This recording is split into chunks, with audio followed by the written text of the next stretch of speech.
You were always just the face, Daniel. I was the brains, the soul, the actual heartbeat of this company.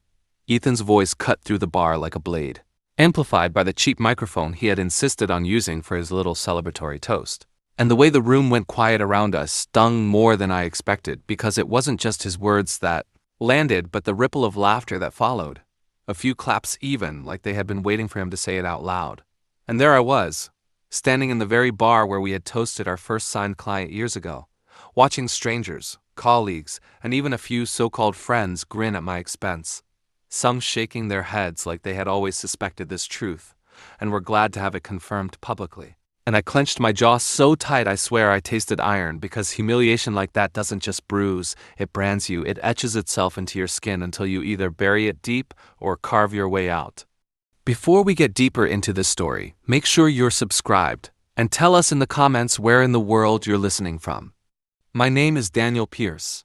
I'm 38 years old and I'm from Columbus, Ohio. Though these days I spend more time in airports and hotel lobbies than I ever do at home, and as much as I wanted to storm out of that room to leave Ethan basking in his stolen glory, something inside me told me to stay still, to burn every second of this into memory, because humiliation is only unbearable if you let it end here. And I wasn't about to let Ethan write the final chapter of the story we had built together. I had a secret, something he had overlooked in his rush to seize power, and while no one else in that bar knew it yet, I held onto it like a hidden blade, knowing one day it would be the very thing that cut him down. Ethan and I met in the most ordinary of ways, two restless guys in our late 20s sitting in a corner booth at a diner off I-71, both sick of working jobs that felt like cages, me wearing a tie that strangled more than it impressed, him scribbling half-baked ideas into a notebook that smelled like coffee and grease, and we started talking about what it would look like to build something real, something ours. And we laughed about how maybe one day we'd sit in a place like that same diner and talk about contracts instead of invoices and freedom instead of rent checks. That was how it began. A handshake across Formica, ketchup stains on the napkin we drafted our first business plan on, and a promise that we would split everything down the middle no matter how big or small, 50-50 forever, because that was the only way two dreamers could trust each other. I was the driver, the pitchman, the one who knew how to stand in front of investors and clients and make them believe in us. And Ethan was the engineer, the quiet genius who could turn vague visions into wireframes and code before the coffee cooled. And it worked, God. It worked better than either of us expected. By the time I was 32, we had an office on High Street with a neon sign that felt like a crown, and the first real money was flowing. Not enough to make us kings, but enough to make us dangerous. My parents, God rest them, always said ambition was a fire you had to control, or it would burn you alive. And maybe they were right, because the fire between us grew hotter with every success, and I never noticed how close Ethan was standing to me in the smoke until it was too late. Looking back, there were signs, small betrayals that didn't register as betrayals at the time, but stacked up like pebbles in a jar. Subtle things like Ethan introducing himself as the founder in meetings while I was still talking, or the way he corrected people when they said, Daniel's company, instead of our company. Or how he once laughed a little too hard when someone asked if I was just a salesman who happened to get lucky with a good coder, and I brushed it off because friendship, real friendship, is built on forgiving the little things, right?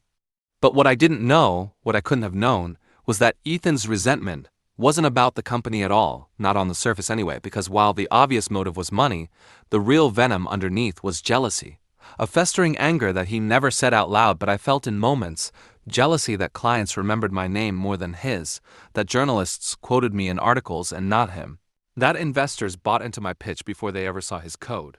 Jealousy that I walked into rooms and got nods while he sat behind a screen and got forgotten. I thought we balanced each other out. He thought I stole his light, and so he plotted. I don't know when exactly he decided to cut me out. Maybe the night we closed the Series B funding and I hugged him in the hotel lobby like a brother. Maybe the moment he realized my face was on the cover of Tech Midwest magazine while his was barely mentioned.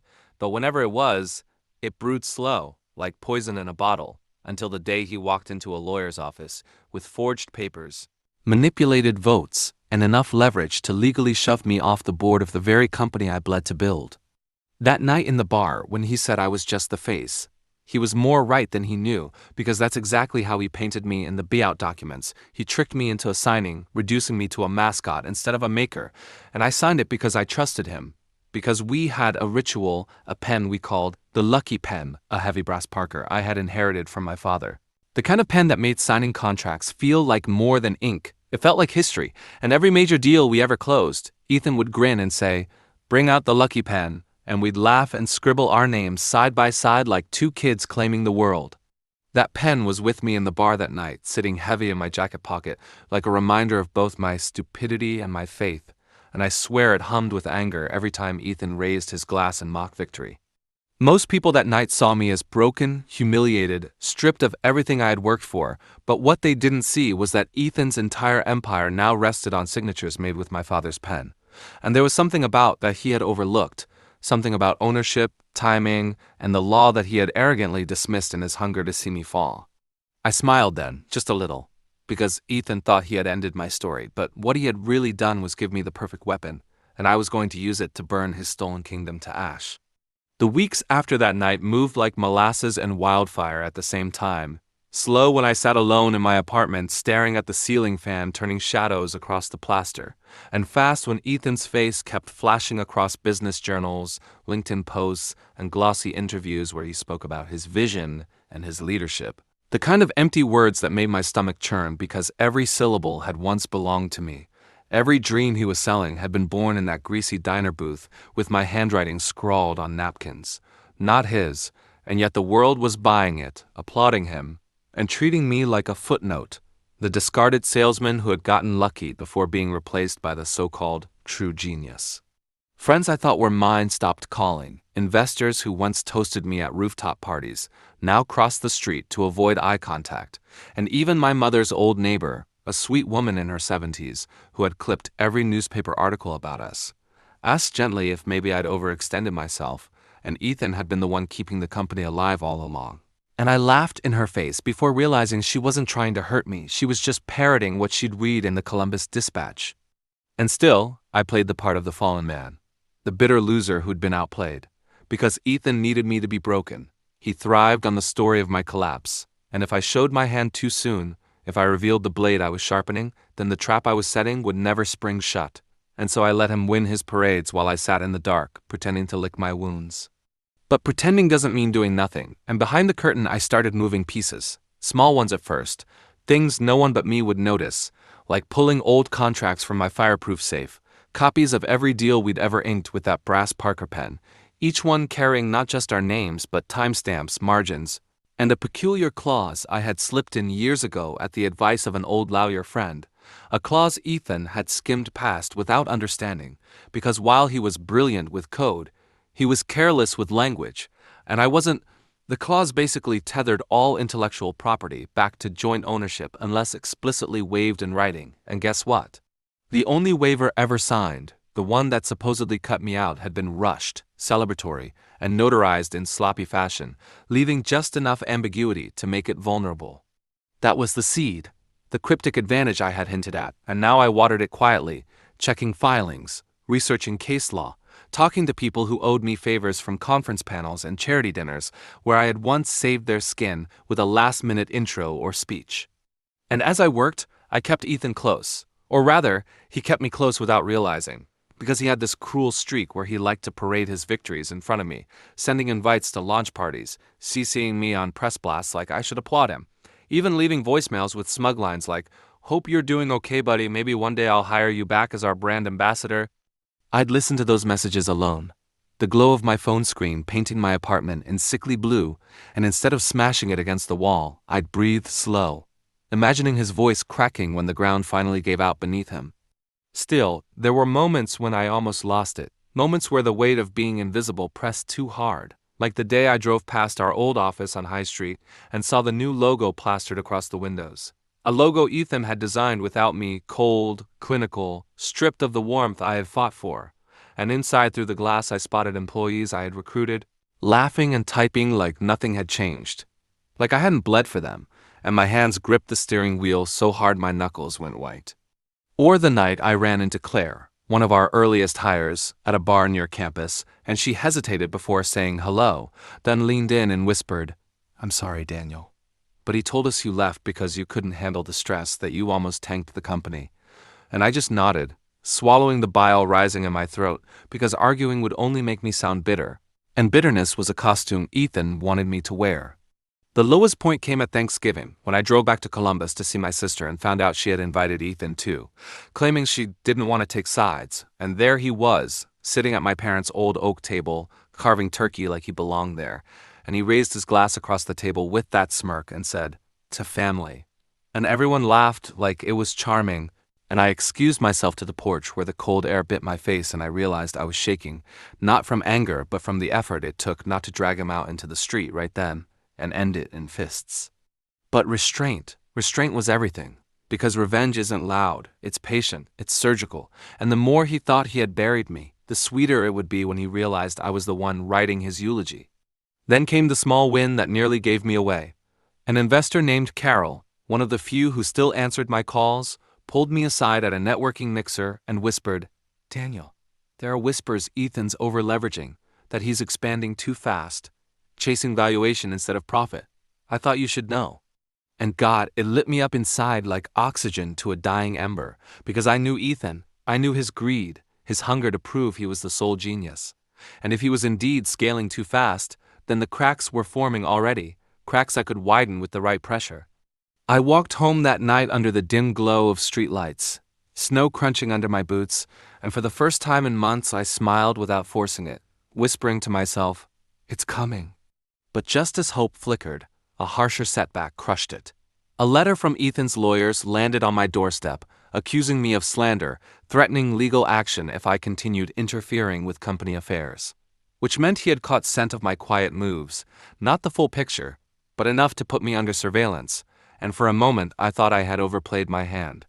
The fear was real, waking in the night to the sound of footsteps in the hallway that weren't there, jumping at every phone call, every knock, wondering if he had truly won, if the system would side with him like it so often does with the one who looks like the victor. But then I'd touch the weight of the brass Parker pen on my desk, the one I refused to lock away, and I'd remember the clause, the signatures, the sloppy notary, the tiny overlooked details that were mine alone. And I'd breathe again, whispering, "Not yet, Ethan, but soon." By January, the air in Columbus had that biting sharpness that makes every breath feel like swallowing glass, and as the snow piled in dirty mounds along High Street, Ethan's empire seemed to gleam brighter than ever. Billboards with "Our No," his logo rising like false monuments, press releases touting acquisitions, and photos of him shaking hands with senators and CEOs, like he had personally invented electricity, but beneath that glitter I could feel the rumble of overreach, the way a building groans just before it caves, and I knew it was time to stop watching and start tightening. My secret advantage had always been the paper trail, every contract signed with my father's brass Parker pen, every clause woven into the fine print like a hidden snare, and while Ethan boasted about owning the future, I quietly assembled the past, scanning documents, cross-checking dates, and building a timeline so airtight it felt like loading a rifle with precision, one bullet at a time.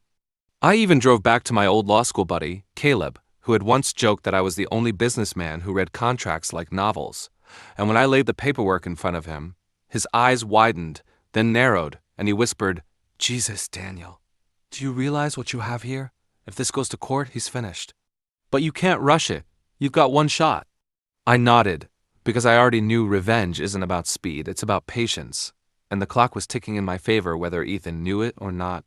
The ticking came with a date, April 15th, the day Ethan was scheduled to ring the opening bell at the Chicago Board of Exchange to celebrate a rumored IPO filing, the crown jewel he had been chasing for years, and the same date written in bold across a dozen leaked invitations to the Future of Innovation Gala, where he would parade himself as the self-made genius who built something from nothing. To him, it was the climax of his story. To me, it was the deadline, the moment the trap would spring, because every document, every signature, every overlooked clause tied directly into the intellectual property he was about to sell to the world, and once those lights went on, the truth would no longer just be a private war, it would be public execution. In the weeks leading up to it, I played the part of the shadow even harder, staying quiet, disappearing from mutual circles, letting Ethan believe his cease and desist letter had cowed me into silence, because arrogance is a drug, and he was overdosing, posting selfies with politicians, hinting at billion-dollar valuations, and even bragging at a local tech meetup that some people just don't have the stomach for this game. Good riddance. They laughed, they nodded, and I stayed away because the quieter I was, the louder his downfall would sound. And yet, Ethan still couldn't resist twisting the knife. 2 weeks before the gala, I received a package on my doorstep. No return address, just a sleek black box with the company logo embossed in silver, and inside was one of the new branded mugs we used to hand out at conferences. Only this one had been modified with a custom engraving, "World's Greatest Mascot." My blood boiled, my hands shook, and for a moment I nearly smashed it against the wall. But then I saw it for what it was, an unintentional gift, a reminder of his hubris, the way he couldn't stop broadcasting his cruelty. I set the mug beside the brass Parker pen on my desk, the past and the present sitting like dueling artifacts, and I thought about my father, about the way he used to tell me that the pen mattered more than the sword because words could crown kings or cut their throats, and I realized that soon Ethan would learn just how sharp my father's pen could be. But before the pen came the patience, and I let the days crawl forward like soldiers on the march, each one bringing me closer to April 15th. Closer to the moment when the world would see Ethan not as a genius, but as a thief standing on a crumbling stage. The night before the gala, I barely slept, pacing my apartment, staring out the window at the city lights flickering against the river, and in the silence I heard every doubt echo louder than my heartbeat. What if the court sided with him anyway? What if the paperwork wasn't as bulletproof as Caleb thought? What if the world shrugged off the truth because Ethan had already written the narrative? These thoughts gnawed at me until the first light of dawn leaked through the blinds, and then I saw it, the pen glinting faintly on my desk, steady, patient, unshaken by fear, and I remembered the diner booth, the ketchup-stained napkin, the promise of 50-50 forever, and my jaw hardened. Ethan could spin all the lies he wanted, but ink doesn't lie, and the ink was mine. At noon, I boarded a train to Chicago, the pen in my pocket, the mug in my bag, and as the rails clattered beneath me, I whispered to myself, "One more day, Ethan. Just one more." The gala unfolded like a theater production, dressed in steel and glass. The atrium of the Chicago Board of Exchange lit with gold uplighting, champagne flutes tinkling against polished marble, and the sound of Ethan's laughter ricocheting off walls that had seen a century of kings rise and crumble, and I walked in unnoticed, just another suit in a sea of ambition. Though every nerve in my body hummed with electricity because I wasn't there to blend in, I was there to end him, and in my pocket the brass Parker pen sat like a live round waiting to be chambered. He spotted me eventually, of course he did, his smirk stretching across the room as if to say, "You couldn't resist watching me win," and he even broke from a circle of bankers to clasp my shoulder, squeezing harder than necessary as he whispered, "Glad you came, Dan. Maybe you'll learn how a real founder seals the deal." I smiled back hollow, biting down on the fire in my chest, because in less than an hour he would step onto that stage to announce his billion-dollar valuation, to claim he had built something eternal. But what he didn't know, what no one in that glittering room knew, was that I had already filed an injunction that morning in federal court, armed with the contracts, the notary slip-ups, every signature traced back to this pen, and that by the time he lifted his champagne glass to toast his triumph, his entire IPO would be frozen like a body caught mid-stride, unable to move forward, every investor suddenly staring at him not with admiration but suspicion. The first twist hit when his name was announced and he strode to the podium, cameras flashing, applause ringing like a coronation, and I watched his chest swell as he began his speech about vision and perseverance, words that once belonged to us, and then my phone buzzed, Caleb's message. Filed. Served. Injunction granted. My heart slammed against my ribs, and I slipped the brass pen from my pocket, holding it like a talisman, and whispered under my breath, "Ink doesn't lie." The second twist came faster than even I expected.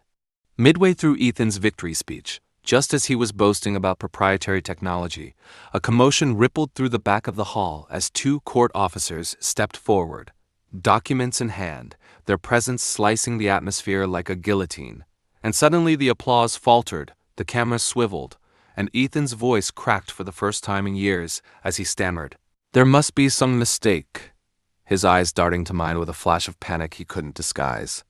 The officers read aloud the injunction, every patent, Every line of code, every product tethered back to co-ownership with Daniel Pierce, pending judicial review, and the silence that followed was the loudest sound I had ever heard. Hundreds of investors shifting uneasily, whispers blooming like wildfire, reporters scribbling furiously, and Ethan's mask shattering in real time as the empire he thought he owned slipped through his fingers in front of everyone he had gathered to worship him. I stepped forward then, the brass pen in hand, holding it up just high enough for him to see, and I said calmly, loud enough for the microphones to catch, "Funny thing about legacy, Ethan. It all comes down to the signatures." And the look on his face, the way his jaw went slack, the way his hands twitched like a drowning man grasping for air, was worth every night I had spent in silence. And then, the poetic justice because, as reporters swarmed and investors pulled out their phones to cancel wire transfers, I placed the branded mug he had sent me, the one etched with "World's Greatest Mascot," on the podium beside him, and with the same pen he had mocked for years, I signed my name across the injunction copy, turning his insult into his obituary, the mascot becoming the executioner. By the time the night ended, Ethan was finished, not just legally but socially, his billion-dollar dream frozen, his reputation gutted, and his supposed genius revealed as theft bound in ink. And as I walked out into the crisp Chicago night, the pen warm in my pocket, I felt a strange quiet settle inside me, not triumph exactly, but freedom, the kind of release that comes when justice isn't shouted but written, when the man who tried to erase you is erased instead by the very symbol he mocked. And in that silence I heard my father's voice again, steady and clear. The pen matters more than the sword, and I finally understood because tonight the pen hadn't just rewritten the story, it had ended it. If you enjoyed this story, please give a thumbs up to the video and consider subscribing to the channel for more powerful true life stories.